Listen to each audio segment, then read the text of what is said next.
come cook with me because I'm Stella V. I am going to show you today how to make chicken cacciatore in not an hour or 2 hours or 3 hours, but in 20 minutes. And we'll be using one of my favorite tools, the Instant Pot. So first we're going to simply make sure we have all of our vegetables that we're going to need in place. And it's going to start with some chopped onions. And I have some beautiful bell peppers. I've got red and orange, but whatever bell peppers you have. Okay, so we have our Instant Pot, and I've simply put in a couple of tablespoons of olive oil. And the beauty about the Instant Pot is we can do all our browning right in the same pot. So I'm going to hit the saute button and wait till that gets warm. In the meantime, I'm going to prepare my garlic, and this is my favorite way of doing garlic for this approach. Mashing it with my meat tenderizer, the peel comes right off, and you can easily just give it a fine little dice. See, we have all of our aromatics and our vegetables prepped. The oil is all heated, and the first thing we're going to do is brown our chicken. What I've prepared is the chicken thigh. It is a fabulous cut of meat for this recipe. I bought them with the skin on and the bone in. I have taken the skin off of them, but that's just a personal preference. You can certainly cook them with the skin on. I find if you buy the skin on, bone in, you get the best value for your money. So now you can see that that is bubbling, and you can tell by the sizzle, the sound of it. And you just leave it until it's browned, and then it'll easily turn over. So when the meat is ready, you can tell because it very easily just turns over and flips over. And you see that color? That's the browning color that we want on that. Chicken cacciatore. Cacciatore simply means hunters. So it basically was a hunter's stew, and the flavors are very rustic but very satisfying. The main flavors and the main components of chicken cacciatore, along with tomato, the two main flavor profiles in chicken cacciatore are olives and capers. Black olive or green olive will certainly work for you. That's what adds the richness and the saltiness to the flavor of the dish. If you're using capers that are in liquid, make sure you drain them nicely and that they're quite dry. Now browned completely, it's a beautiful golden color, and I'm taking it out, and the next step is really important. Wooden spoon, make sure you take all of those brown bits right out, otherwise it will cause a burn notice, and you don't want that. Now I've added a little bit more oil because the next step is to saute our onions. And we're trying to get all those brown bits right off the bottom, cause a burn notice. We're adding our onions. And again, you can hear that sizzle.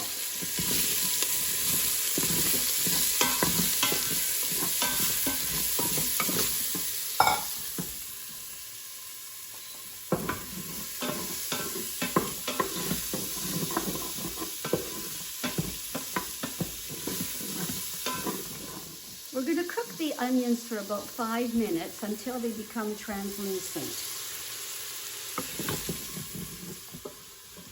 Okay, the onions have been sauteing for about 5 minutes, and now I'm going to add that lovely red bell pepper.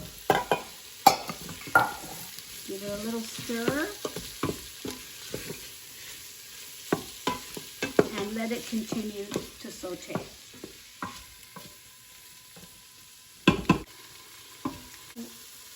We're building up the flavor layer by layer, and all of that sauteing is making sure that the flavors are melding together. And now it's time to add that garlic. We always add the garlic after the onions and bell pepper because garlic burns very easily and very quickly, and by putting it on top of the other vegetables, you're going to keep it from burning. Now that the vegetables are beautifully cooking, it's time to deglaze the bottom of that pot.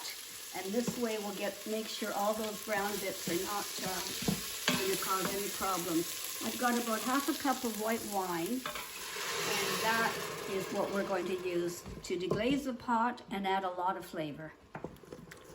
And now you can see how easily anything that has been sticking to the bottom of the pot, because of that beautiful wine, is easily being lifted off. And now it's time to add all of our flavor bombs and aromatics. What we're adding is about 2 teaspoons of oregano.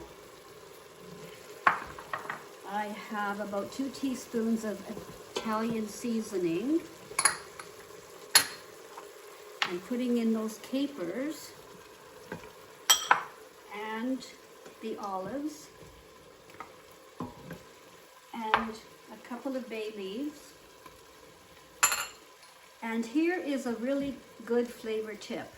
These are 2 ingredients that you probably wouldn't associate with putting in a chicken cacciatore, but I urge you, they're optional, but I urge you to use them because they are flavor bombs. I've got a teaspoon of soy sauce and half a teaspoon of fish sauce. Yes, you heard me right, fish sauce. You're not going to taste the fish sauce, you're not going to taste the soy sauce, but you are going to have a depth of flavor, and it's an umami bomb.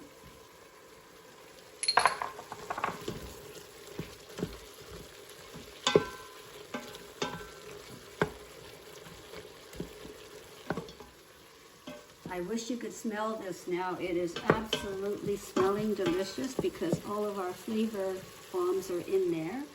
I'm adding now about a cup of chicken stock.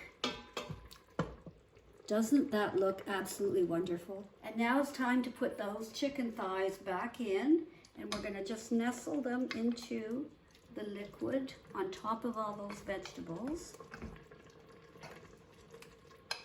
I have 5 chicken thighs here. That's just what I happen to have. But this recipe is good for 6, 4, or 8 pieces. I have about 2 cups of tomato puree, and just a little tip, this is certainly not a whole can, and unless you're going to use your tomato puree within a day or 2, I have a great value-saving tip. Just simply put it into little baggies, a Ziploc bag, and put it in the freezer. It'll stay there for at least 6 months. I'm adding a little tomato paste to my tomato puree for some extra flavor.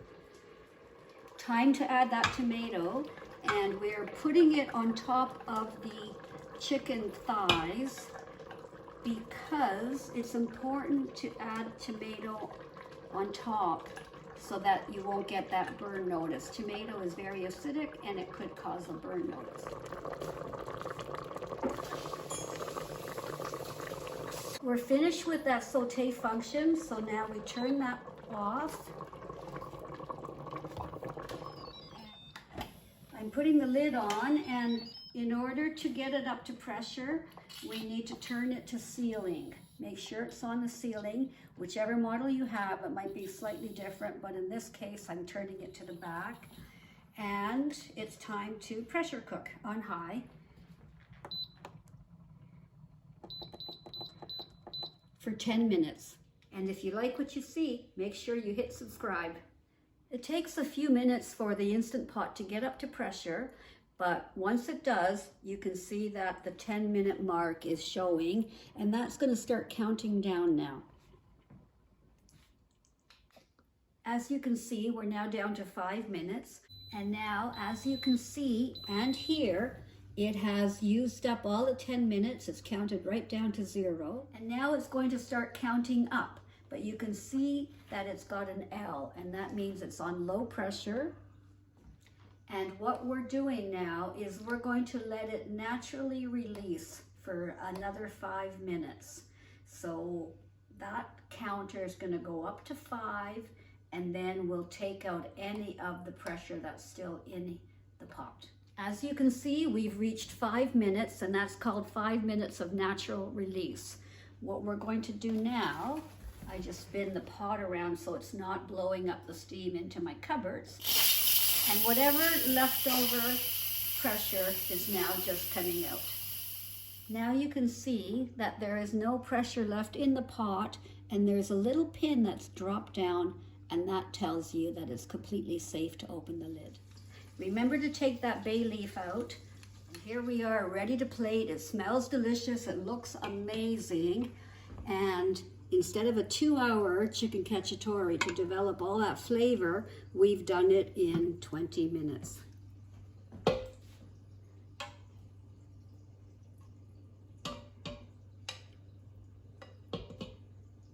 And as you can see, there is a lot of rich, beautiful sauce. You can serve that with your favorite pasta, with mashed potatoes, or even a polenta. If you like what you see, click that subscribe button and come cook with me. I'm Stella V.